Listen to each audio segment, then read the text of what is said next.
Article 19(1)(g) ప్రకారం వ్యాపార స్వేచ్ఛ ప్రాథమిక హక్కు అని చెప్పింది. తెలుగు, ఉర్దూలు, బహుభాష సంపదలు, కన్నడ, మరాఠీ, కలిగలిసే యాసలు, జానపదులు తేనె లొలికేనురా, దేశ సంస్కృతి ఈడ నడయాడురా అని పాటలు పాడుకుంటే తిరిగిన Bhaskar.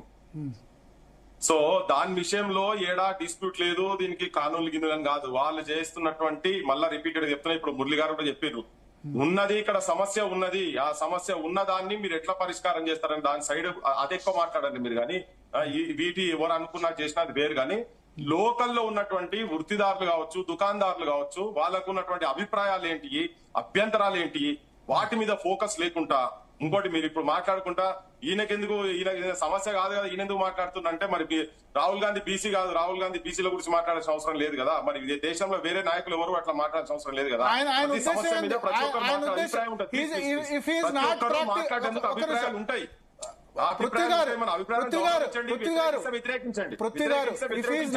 If he is not practicing Hindu, if he wants to divide Hindu community, Hindu మతాన్ని కులాల ఆధారంగా విభజించదలుచుకుంటే డెఫినెట్ గా ఆబ్జెక్ట్ చెప్తాం.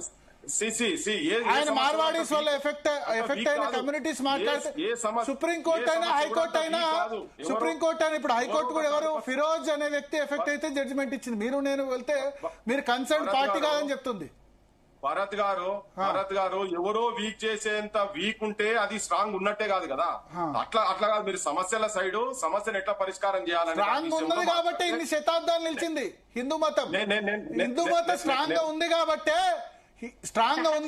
మొబైల్ దాడుల నుంచి అందరి నుంచి స్ట్రాంగ్ భయపడింది. ఇలా తిప్పికొట్టే వాళ్ళు లేకుండా ఉంటే గనక హిందూ మతం స్ట్రాంగ్ గా ఉంది కాబట్టి అయింది. భయపడారు, ఎవరు భయపడ్డారు? తిప్పి కొడుతున్నా, భయపడం కాదు, ప్రయత్నాలు తిప్పికొట్టడం, భయపడమే ఉంది. మార్వాడీలు భయపడట్లేదు, తెలంగాణ సమాజం భయపడట్లేదు, తెలంగాణ ప్రజలకు తెలుసు. ఒక మాట చెప్తున్నా,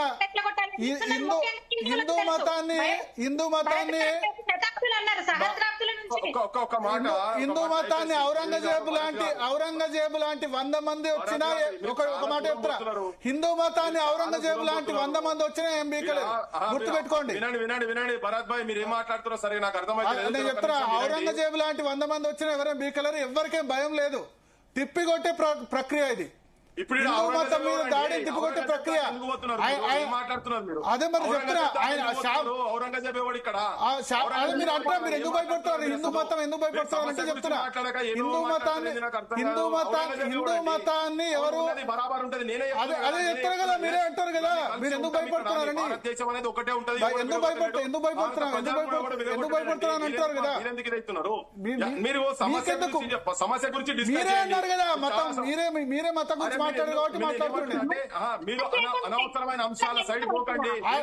డెఫినెట్ గా మార్వాడీల వల్ల ఎఫెక్ట్ అయ్యే పార్టీ మాట్లాడారు. కానీ శాంసన్ అనే వ్యక్తి నాన్ ప్రాక్టీసింగ్ హిందూ, ఆయన మాట్లాడితే కనుక వాట్స్ హిస్ కన్సర్న్.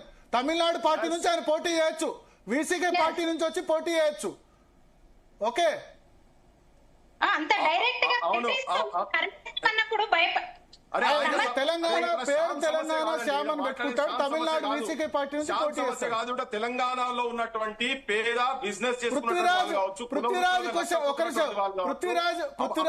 చేస్తే అడగలేదు, పృథ్వీరాజ్ క్వశ్చన్ చేస్తే అడగలేదు కదా, మీరు అడగండి. నేను తర్వాత నేను 2 నిమిషాలు క్వశ్చన్ చేస్తే అడగలేదు కదా, మీరు అన్నారు కదా. మీరు కౌంటర్ చేస్తే అర్థం కాదు, జనం కూడా అర్థం కాదు. మీరు ఒకటే మాట, మీరు శాంసన్ అనే వ్యక్తిని సపోర్ట్ చేస్తే డెఫినెట్ గా నేను సపోర్ట్ చేస్తేనే అపోజ్ చేస్తే అది అంశం, అది కాదు. నైతిక హక్కు ఉంటుంది కదా, మాట్లాడేందుకు కన్సర్న్ పర్సన్ ఉండాలి కదా. ఇక్కడ కులం పేరు మీద దూషించి దాని గురించి ఇంత ముందు మురళి గారు ఎంత క్లియర్ గా చెప్పిండ్రు. దాని అంశం గురించి చర్చ చేయండి. ఇక్కడ ఇంకొకటి ఏంటంటే, వాళ్ళు ఎవరైతే ఇక్కడ ఉన్నటువంటి చిన్న కులాల వాళ్ళు, చిన్న వర్తకస్తులు, చేతి వృత్తులు చేసుకుంటున్నటువంటి వాళ్ళకు నష్టమే జరుగుతుందో వాళ్ళని బాగు చేసేందుకు దానికి పట్ల చర్యలు ఏంటిదో అది మాట్లాడదాము. వాళ్ళు మాట్లాడండి డెఫినెట్ గా. మీరు ఏం మాట్లాడుతున్నారో నాకు వినబడతలేదు, ఎందుకంటే క్లాష్ అవుతున్నది. మీరు మాట్లాడేది నేను మాట్లాడేది క్లాష్ అవుతున్నది. మీరు మాట్లాడారు 2 నిమిషాలు ప్లీజ్. చెప్పండి, మీరు చెప్పేది వింటారా? వాళ్ళు మాట్లాడితే డెఫినెట్ గా వింటామని చెప్తున్నా. ఎవరైతే ఎఫెక్టెడ్ పార్టీ ఉన్నారు, నేను ఏంటంటే ఇప్పుడు అంటే క్రాస్ అయితే నాకు అర్థమైతే లేదు. నేనేమో మీ స్టూడియోలో లేను. మీరేం మాట్లాడుతున్నారు నాకు అర్థమైతలేదు, నేనేం ఆన్సర్ చేస్తున్నా మీకు నేను వస్తుందో నాకు తెలియదు. నేను మీరు అనేది ఒకటే, ఎఫెక్టెడ్ పార్టీస్ మాట్లాడితే డెఫినెట్ గా దానికి వాల్యూ ఉంటది. ఎఫెక్టెడ్ పార్టీస్ కాకుండా వేరే మోటివ్ తో, వేరే కుట్రతో హిందూ మతాన్ని కులాలు వర్గాల ద్వారా విభజించాలని చూస్తే దానికి వేరే ఉంటది ఆన్సర్. ఎవ్వరు ఒక నిమిషం, ఎవ్వరు ఏ మోటివ్ తో పెట్టుకొని మాట్లాడినా, మీరు మాట్లాడినా, నేను మాట్లాడినా జనమంతా పిచ్చోళ్ళు కాదు కదండి, జనం కూడా చూస్తుంటారు కదా, వాళ్ళకి లేదా, వాళ్ళకి ఆలోచన లేదా? చూస్తున్నారు జనం, మనం ఎందుకు ఎవరేం మాట్లాడినా, నేను మాట్లాడినా, మీరు మాట్లాడినా గదే అవుతుంది కదా, ఇంకెవరు మాట్లాడినా గదే అవుతుంది. జనం ఏది వాస్తవాలంటో జనం డిసైడ్ చేస్తారు కదా. ఇప్పుడు మేము కూడా వచ్చి ఇప్పుడు మాట్లాడేవాళ్ళు చాలా మంది మాట్లాడారు ఇంతకు ముందు. నేను ఇప్పుడు మాధవీలత గారు చాలా నేను అదే ఇంతకు ముందు మాట్లాడదాం అనుకున్నా. ఇప్పుడు నేను జస్ట్ దాని ఒక 1-2 minutes నేను టచ్ చేయదలుచుకున్నా. మాధవీలత గారు దళితుల గురించి, టేకు లక్ష్మి గారు రేప్ అయినప్పుడు ఎక్కడున్నారు వీళ్ళంతా? మానస రేప్ అయినప్పుడు ఎక్కడున్నారు? తీసుకపోయి చంపినప్పుడు వాళ్ళ ఎల్బీ నగర్ లో లక్ష్మి అయిన ఒక ఎస్సీ ఎస్టీల గురించి మాట్లాడారు కదా.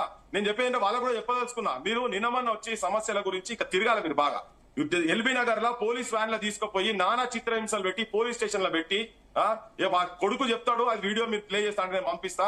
మా అమ్మని ఎక్కడెక్కడనో ముట్టుకున్నారు, ఎక్కడెక్కడనో ప్రెస్ చేసిరని చెప్పని మాటలు చెప్తుంటే కళ్ళకి నీళ్ళు వచ్చి మేమంతా దానికి స్ట్రగుల్ చేసినప్పుడు ఇవన్నీ పట్టించుకోవాల్సిన అవసరం ఉన్నది. ఈ లీడర్స్ అనేటోళ్ళు కూడా రేపు జనం దగ్గరకు వచ్చి ఓట్లు అడిగే లీడర్స్ కూడా, ఈ అన్ని పొలిటికల్ పార్టీస్ కూడా వాటి మీద రెస్పాండ్ కావాల్సిన అవసరం ఉన్నది.